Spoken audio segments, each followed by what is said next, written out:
Kalaja e Gjirokastrës vion të mbetet një nga setet më të frekuentuara nga turistët vendas dhe të huaj, vizitor nga vendet të ndryshme të botës, por edhe shqiptar nga të gjitha trevat. Dalen për të eksploruar historinë, arkitekturën dhe panoramën unike që të ofron ky monument i rrallë. Turistët shprehen të impresionuar nga madhështia e kalas, muzeu i armëve dhe pamja piktoreske mbi qytetin e gurt, duke e konsideruar një destinacion që ja vlen të vizitohet.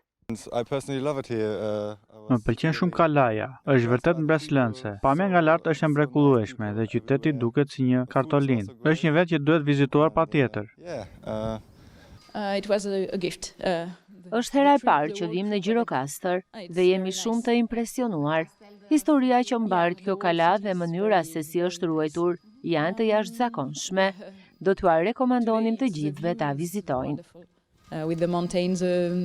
Drejtori i drejtorisë rajonale të trashëgimisë kulturore në Gjirokastër, Ardis Duka, thekson se fluksi i vizitorëve ka ardhur në rritje, ku nga janari deri tani numërohen 11.500 turistë, ndërsa po vijon puna për përmirësimin e kushteve dhe promovimin e mëtejshëm të kalas. Gjatë kësaj periudhe kohe ka patur rreth 11.500 vizitorë. Pra, do të thoya një shifër e konsiderueshme, pasi është rreth 1.500 vizitorë më shumë se njëjta periudhë e vitit të kaluar. Pra tregon një rritje dhe një trend rritës i cili mendoj që do të pasqyrohet gjatë gjithë vitit 2026. Nisur nga problematikat e muajit janar për shkak të problemeve me rreshjeve apo dhe dëmtimeve të infrastrukturës, në muajin janar ka patur një farë rënje të numrit të vizitorëve krahasuar me 2025, gjë që kompensua në muajin shkurt dhe vazhdon trendi i rritjes dhe në muajin mars.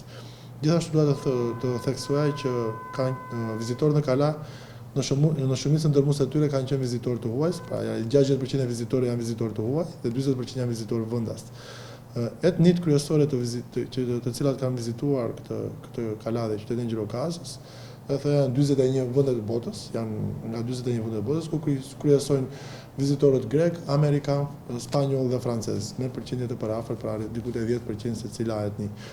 Vazhdojmë përgatitje duke rritur sigurinë dhe vendosjen e disa elementeve informues për vizitorët për të patur parasysh për rrezikun e sigurisë, pasi dhe numri shumë i lartë i vizitorëve sjell rrezik të shtuar.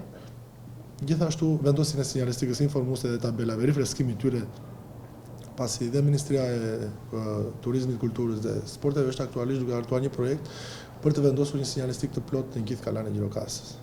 Kalaja e Gjirokastrës mbetet një pikë referimi për turizmin kulturor, duke tërhequr çdo vit mijëra vizitorë dhe duke kontribuar ndjeshëm në zhvillimin ekonomik të zonës.